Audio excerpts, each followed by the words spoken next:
வணக்கம். இன்பமிங்கே என்று தேடு, அது எங்கிருந்த போதும் அதை நாடி ஓடு. இன்றிருப்போன் நாளை இங்கு இருப்பதல்ல உண்மை, இதை எண்ணிடாமல் சேர்த்து வைத்து காத்து என்ன நன்மை. இருக்கும் வரை இன்பங்களை அனுபவிக்கும் தன்மை, இல்லை என்றால் வாழ்வில் ஏது உனக்கு ஏது இனிமை. இன்பமிங்கே என்று தேடு, அது எங்கிருந்த போதும் அதை நாடி ஓடு. இன்றிருப்போர் நாளை எங்கு இருப்பதல்ல உண்மை, இதை எண்ணிடாமல் சேர்த்து வைத்து காத்து என்ன நன்மை. இன்றிருப்போர் நாளை இங்கு இருப்பதல்ல உண்மை, இதை எண்ணிடாமல் சேர்த்து வைத்து காத்து என்ன நன்மை. இருக்கும் வரை இன்பங்களை அனுபவிக்கும் தன்மை, இல்லை என்றால் வாழ்வில் ஏது உனக்கு ஏது இனிமை. இன்பமிங்கே என்று தேடு, அது எங்கிருந்த போதும் அதை நாடி ஓடு.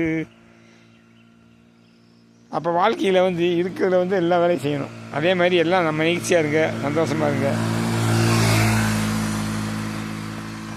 இதில் என்ன ஒரு விஷயம்னா, காதலிச்சு கல்யாணம் பண்ணவங்க, காதலிக்க போகிறவங்க, நல்ல காதல், கெட்ட காதல், அறகுற காதல். இப்போ சினிமா ஷூட்டிங்கில் ஒரு டைலாக் பேசியிருக்கான்னு ஒரு டைலாக் சொல்லியிருக்காரு.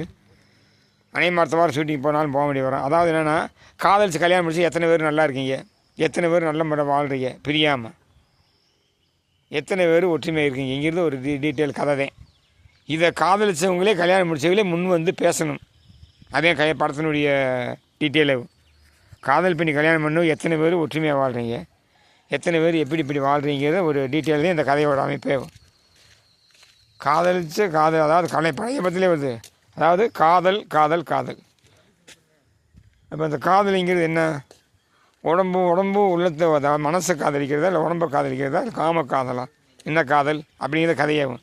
அப்போ இந்த கதையில் என்னன்னா, ஒரு மனிதன் அம்மா அப்பாவுடைய கோபத்துக்கு ஆளாகி, அவங்களுடைய சாபத்துக்கு ஆளாகி, அவங்க மன வேதனைக்கு ஆளாகி, எல்லாத்தையும் கஷ்டப்பட்டு அவங்களுக்கு கோபிச்சுக்கிட்டு அவங்க பாதிச்சுக்கிட்டு போய் இந்த கல்யாணங்கள் லவ் நடக்குது.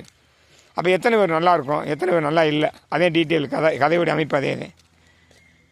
இந்த மாதிரி கதையில் நடித்தவங்க எடுத்தவங்க ஆள் நடிக்கிறதுக்கு தேடிக்கிட்டு இருக்காங்க. விரைவில் வரும். அதே மாதிரி இந்த மாதிரி உண்மையாக கதையாக கூட எடுத்துங்களேன், எத்தனை பேர் நல்லா இருக்குன்னு நீங்கள் தான் பார்க்கணும்.